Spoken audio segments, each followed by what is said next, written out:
기준을 지키고 선을 넘지 말자. 좌우익은 새의 양날개와 같아서 세상을 끌고 가는 두 축이라 시대 상황에 따라 득세를 넘겨주고 받을 수 있다. 그리고 시대가 바뀜에 따라 진보는 더 새로운 진보에게 밀려나기도 한다. 그리고 보수는 대중의 지지를 잃지 않으려고 사회적 책임을 다하는 한편 끊임없는 자기 혁신을 하면서 생명력을 유지해가고 있다. 300년 역사를 자랑하는 영국의 경우처럼. 좌우 논쟁은 일단 접어두고 이번 사건이 갖고 있는 문제의 본질을 한번 따져보자. 내 색깔부터 밝힌다. 나는 테스트 해보나 마나 중도 보수 우파다. 우파지만 때로는 사안별로 좌파의 목소리에도 귀를 기울이는 유연성을 갖고 있다. 노무현 대통령이 한참 욕먹고 있을 때도 그의 말에 귀 기울였었고 그를 싫어하던 아내의 손을 이끌고 봉하마을도 다녀왔다. 본론부터 말하자면 이번 사건의 본질은 나는 기준과 선의 문제다라고 감히 단언한다. 군에서는 줄을 세우기 전에 기준부터 정한다.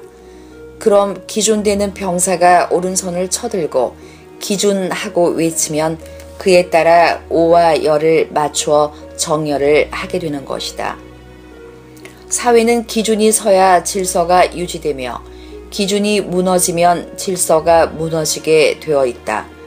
기준은 기본이며 근본이며 원칙이며 윤리이고 법이기도 하다.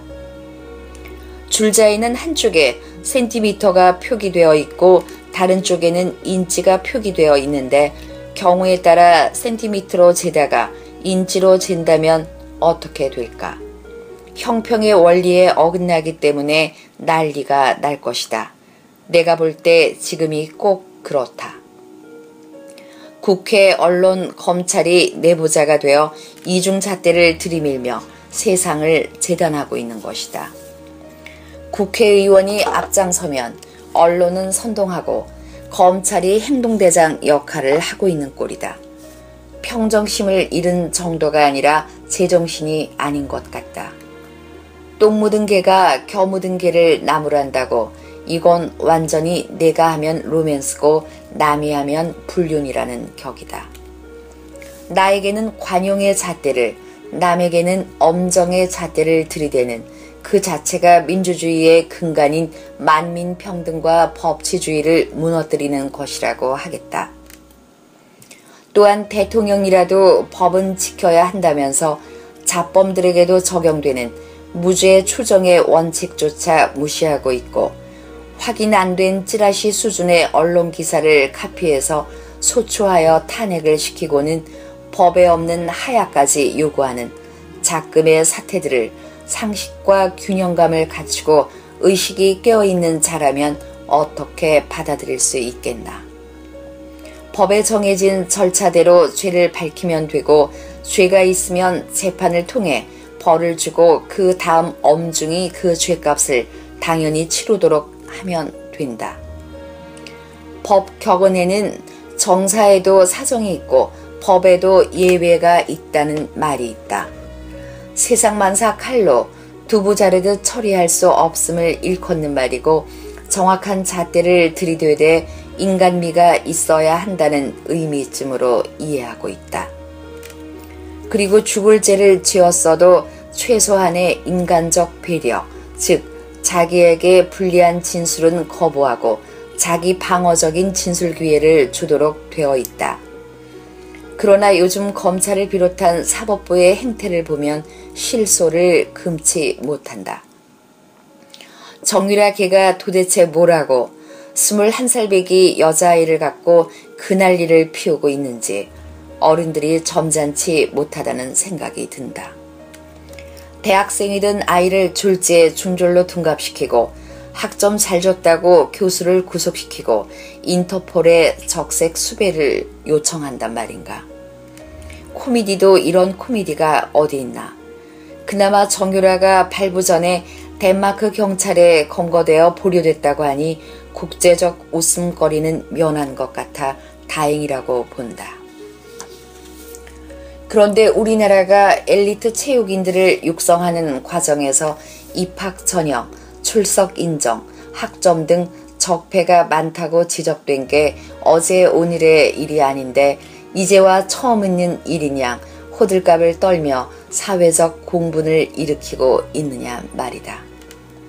자고로 국민타자 이승엽과 국민투수 박찬호, 한국 최고의 축구스타 박지성, 그리고 외국에서 살며 LPGA를 호령하고 있는 박인비 리디하고 전인지를 비롯한 수많은 선수들이 출석은 언제 하고 수업은 언제 들어 학점 땄는지 묻고 싶다. 그리고 이들에게 학점 줘서 졸업시킨 교수들이 어디 한둘인가? 왜 류철균만 감옥 가야 하는지. 이왕에 시작했으니 발본색원하여 혐의가 드러나면 몽땅 졸업 취소시키고 구속시켜야 하지 않을까? 아마도 대한민국 모든 대학의 체육학과는 한날 한시에 폐과되어야 할 것이다. 정치가 이렇게 하는 것인가? 닭 잡는데 소 잡는 칼을 쓰고 빈대 잡자고 초가삼간 태워야 쓰겠는가? 넘지 말아야 하는 보이지 않는 선이 있고 그 선을 지키는 것을 도라고 일컫는다. 그래서 지나치게 오버하면 도가 지나치다라고 하지 않는가? 삭막한 세상에 그나마 온기가 흐르게 하는 불분율의 장치인 셈이다. 지금 우리는 지켜져야 할 선을 넘고 있어 도가 지나쳐도 너무 지나치고 있다. 흉탄의 양부모를 잃고 정신적 트라우마를 앓고 있던 여자가 대통령이 되었어도 그걸 극복하지 못하고 상식에 벗어난 행동을 하여 그게 큰 죄라고 쳐도 덮어줘야 할 최소한의 부분도 없는 것일까? 미주알 고주알 현미경으로 들여다보고 또 중계하듯 까발리고 덧칠하여 지구촌의 망신거리로 만든다고 뭐가 달라진단 말인가? 우리의 구겨진 자존심은 또 어찌하고 세계 각국에 퍼져있는 해외 동포와 파견 나간 수출 전사들이 쪽팔리고 사기가 떨어지는 거는 어찌 할 건가? 국격은 무디스나 신용평가만으로 만들어지는 것이 아니다. 링컨, 케네디, 오바마 같은 지도자의 존재만으로도 미국은 만방의 존경을 받는 국격을 지녔다고 해도 과언이 아닐 것이다. 그들이라고 과오가 없고 흠이 없었겠는가? 우리도 그랬으면 좋겠다. 그러니 지금부터라도 본질이 아닌 것을 들춰내서 웃사주는 지신랑 그만두었으면 한다. 넘사스러워서 하는 말이다. 민중을 선동하여 죄를 뒤집어 씌우면 마녀 사냥이 되는 것이고 내 죄를 네가 알렸다 식으로 나가면 왕조시대 사또 재판이 되는 것인데 검찰이고 특검이고 헌법재판소고 간에 요즘 꼬락서니가 딱 그 짝이다. 민중이 원하는 것은 다 옳은 것인가? 민중이 원하면 만사 그대로 이루어져야 하는가? 헌법 위에 때법이 있다는 우스갯소리가 현실이 되고 있는 이 나라가 과연 정상으로 가고 있는 나라인가? 전문가는 어디 가고 지도자는 어디 있나? 100만 촛불 인파라는 언론 보도를 믿을 수도 없지만 숫자와 관계없이 민심이 옳지만은 않다는 교훈을 신탁통치 찬성데모, 광우병 촛불 집회 등을 통해서 경험하고 배우지 않았나. 좀 다른 차원이지만 세월호 사건이나 정신대 소녀상 사건도 본질을 한참 벗어나 있긴 마찬가지여서 새로운 시각으로 논의하고 대처해야 할 사안들인데 지겹도록 아니 질리도록 물고 늘어지는 저희가 무엇인지 또 언제까지 물고 늘어질 건지 답답하기 그지 없다. 소위 진보라면서 미래지향은 어디 가고 이토록 과거의 늪에 빠져 허우적거리기만 하겠다는 건가? 민심을 이렇게 호도하여 어쩌자는 것인가?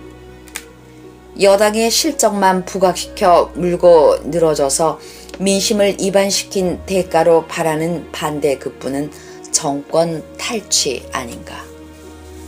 국익은 팽개치고 정권만 손에 쥐는 게 정치인가?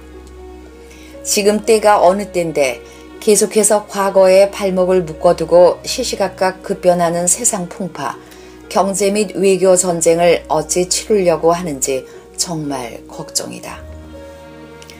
자국의 이익을 앞세운 강대국들의 압박이 전방위로 거세게 조여오는데 우리는 언제까지 수수방관만 하고 있을 건지, 로마도 조선도 내부 분열로 망한 역사적 과오를 잊었는가?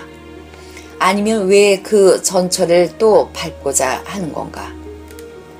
미국 트럼프를 향해 각국의 원수와 외교 사절이 앞다퉈 다녀가고 경제 거물들도 중국의 마윈, 일본의 손정희 등이 달려가 투자하고 일자리를 만들어 주겠다고 약속하며 선수를 치고 있는 판국에 우리는 등 떠밀어 다녀오라고 부추겨야 할 삼성의 이재용을 구속시킨 마당이니 기가 막힌다. 연간 1조 원의 매출을 올리는 기업도 몇 개 되지 않는 나라에 분기에 벌어들이는 이익만 10조 가까이 되는 고마운 기업을 잡아먹지 못해 안달하는 모양새라 참 보기 거북하다. 외국 투자 지분들이 합세하여 한국은 초일류 기업이 활동하기 적합한 토양이 아니니 본사를 외국으로 옮기자고 투합하면 어쩌나 하는 걱정마저 든다. 소위 지도자라는 사람은 뭐하는 자인가? 리더란 조직이 처한 상황을 정확히 꿰뚫어보고 앞으로 나가야 할 방향과 비전을 제시하여 구성원의 힘을 결집시킴으로써 조직이 추구하는 목표가 효율적으로 달성되도록 하는 자이거늘, 국민을 계도해야 할 자가 국가적 안위나 공동의 이익은 아랑곳 아는 채 민심을 선동하고 여론을 조작하여 정권 탈취라는 개인의 야욕을 채우려고 혈안이 되고 있으니 그 자들을 어찌 지도자라 할 수 있나. 또 한 가지 거론해 두고 싶은 것은 위에서 언급한 내용은 지도자의 역할에 관한 것으로 지도자가 지녀야 할 덕목과는 차이가 있다는 것이다. 우리는 흔히 두 가지가 혼재된 개념으로 이해하기도 하고 역할보다 덕목에 치중하여 평가함으로써 본말을 뒤집어 이해하기도 한다. 역할이 지도자가 필요한 목적이라면 덕목은 목적 달성에 도움을 주는 역량이나 수완으로 볼 수 있을 것이다. 지도자가 갖춰야 할 덕목은 시대 상황이나 조직이 처한 입지에 따라 달라질 수 있다. 혼란기에는 파쇼적인 강력한 지도자가, 태평성대에는 온화한 지도자가 어울리고 성과도 높다. 영국이 추앙하는 처칠은 게으르기로 유명했고 국회 연설을 비롯한 공식 행사에 지각하기를 밥 먹듯 했다 한다. 그래서 야당 의원으로부터 늦잠 자고 지각한다는 공개 비난을 받자 의원님도 저처럼 미인을 부인으로 두었다면 아침에 일찍 일어나기 어려울 것이라고 눈치고 빠져나온 일화는 너무나 유명하다. 영국인은 처칠의 역할과 그가 이룬 업적으로 그를 평가하고 존경한다. 세종대왕의 축첩 행위는 요즘 기준으로 보면 존경은커녕 비난의 대상으로 전락해야 하고 이순신 장군도 전장터에서 2명의 몸종과 동침했느라고 난중일기에 적고 있다. 그러나 우리는 두 분을 역사상 가장 위대한 조상으로 꼽는데 이의가 없다. 그런데 지금 우리는 어떠한가? 장관 한번 해보겠다고 청문회에 나갔다가는 역량평가는 제쳐주고 덕목 심사에서 만신창이가 되어 패가망신하기 일쑤이니 그야말로 본말이 뒤바뀌어도 유분수지 방송을 통해 매번 똥 묻은 개가 겨 묻은 개를 닥달하는 광경을 보는 게 역겹기 그지 없다. 꽁 잡는 게 매라고 했는데 먼저 날카로운 부리와 발톱을 갖추었는가를 살펴야지 봉황이나 공작의 품위를 찾는 격이라니. 대통령의 7시간을 몇 분 단위로 까발려서 시시콜콜한 것까지 들춰내어 뭐하자는 건가. 세월호 참사를 대통령이 책임질 사안인가를 먼저 따져야 하고, 책임질 사안이라고 하면 참모들과 머리를 맞대고 대책회의를 했더라도 잘못된 결정을 내리고 결과가 나쁘게 나왔으면 책임을 지는 것이고, 머리 손질하고 밥 먹고 또 소파에 누워 TV도 보고, 아니 그보다 더한 것을 했기로서니 대통령으로서 챙길 거 챙기고 지시할 거 지시하여 할 바를 다 했다면 면책이지 뭘 했던 그게 무슨 대수인가.